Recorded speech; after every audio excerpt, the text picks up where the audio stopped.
Hey, it's Mark Ferguson with Invest for More, and we're back with another house flip video.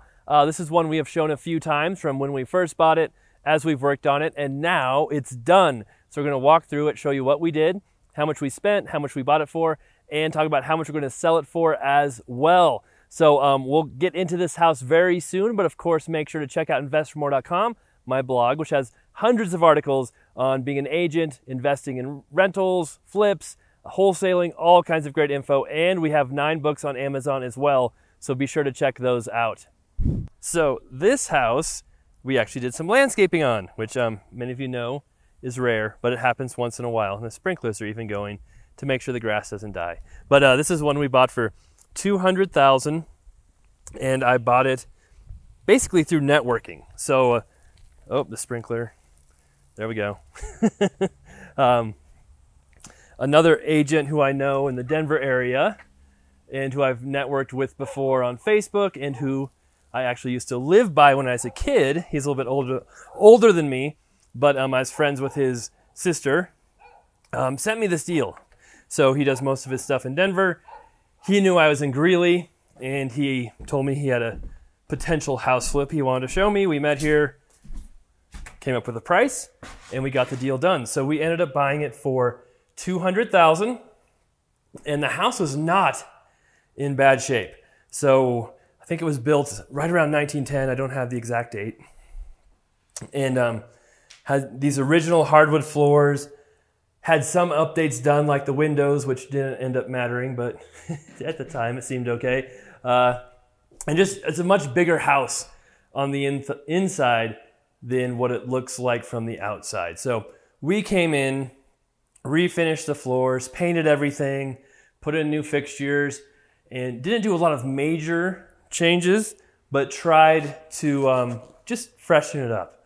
And one thing you'll see, Nikki, my project manager, has staged it, so she does a great job of doing that. And I walked through the water, so I'm probably getting the floors all dirty now, but we'll deal with it, don't worry. It had new windows, like I said, but most of the seals were broken. So we came through and replaced all these windows, even though they'd been replaced at one time before. And we have another guy who can replace the glass in them and fix the seals, but it was going to be about the same cost to do that as to just put brand new ones in. So we decided it'd be much better just to put brand new windows in that look new, and we know for sure will work right. So that was a pretty big cost. So we probably spent $25,000 to $30,000 on the repairs. The windows was a big part of it, but the rest of the house really wasn't too bad. It's got 3 bedrooms upstairs, 1 bathroom up, and then it kind of has a bedroom downstairs and another bathroom. You can see this is one of the older doors, but most of them have newer doors.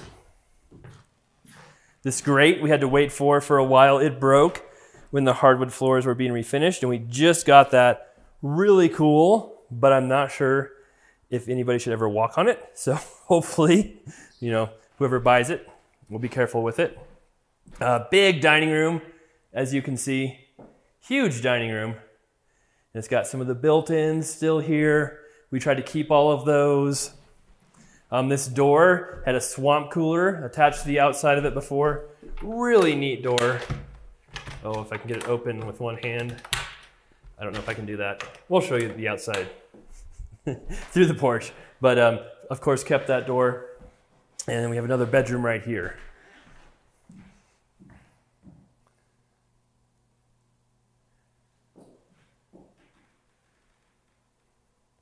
And you can tell the hardwood is a little different.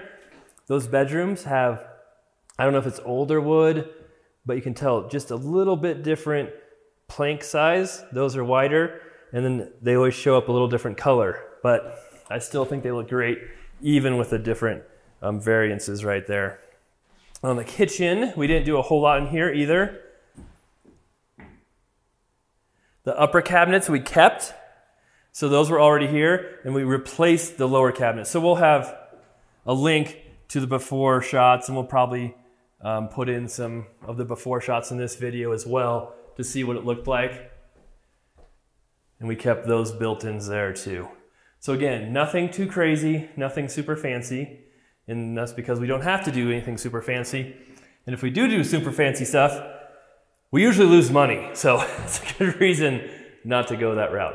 Although if you saw my river house post, so on the community section there, it's very echoey in here as I get out of this echoey room so I can hear myself think. We're spending money on that one because it's on the river and it has no ceiling on what it will sell for because of the location, whereas this house in this neighborhood will have a ceiling. You know, you can over improve it and it just won't sell for any more because the other houses won't sell for much more. So really depends on the location when you're repairing properties and putting improvements in, but usually what we've found is less is more when you're flipping houses. But when you're buying personal houses, especially when your wife is designing them, money tends to be less of an object. But anyway, now down to the basement. The basement is not as nice as the upstairs, but it's still a bonus to have a basement.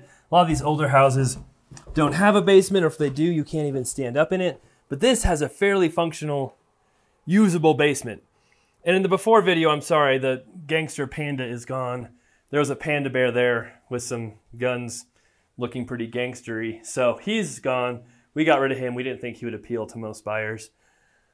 We still have some junk in there too, I just saw. So you need to get a few things done, just a few minor things. And there's a vent in that bathroom in the floor that wasn't done yet either. So just a few minor things every time. I say it every time because it happens every time. Every time we go through a house, even when we think it's 100% done, we find something that still needs to be done. So here's the shower, which we had to do actual tile. We like to do surrounds because it saves money. But if the space is weird or the surround won't fit right, then, you know, we have to do tile. Toilet and the water heater is hiding right back there. All right, so we paid $200,000 for this one. We'll have about $25,000 to $30,000 in repairs.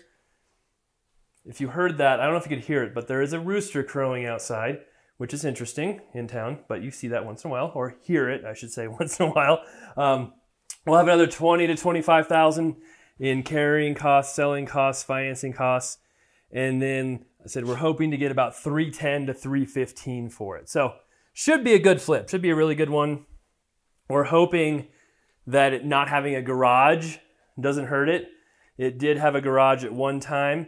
It was torn down, and now obviously there is no garage. But, you know, some people love garages. Some people don't care about them. I am one of the people who does care about them. And, oh, that's something exciting to talk about. I ordered a new vehicle today. So, oh, I didn't turn the light on here. Look at me being a bad videographer.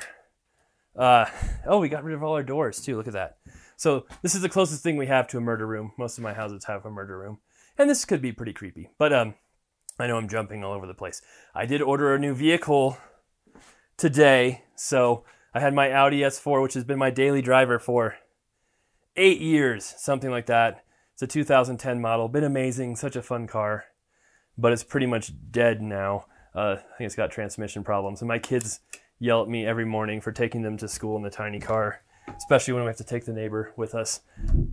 So we ordered a new vehicle today. And if you're on my Instagram page or our Facebook page, the Invest for More Instagram page, Invest for More Facebook page, you can see we ran a contest and we're giving away free books for people who guessed what kind of car it was.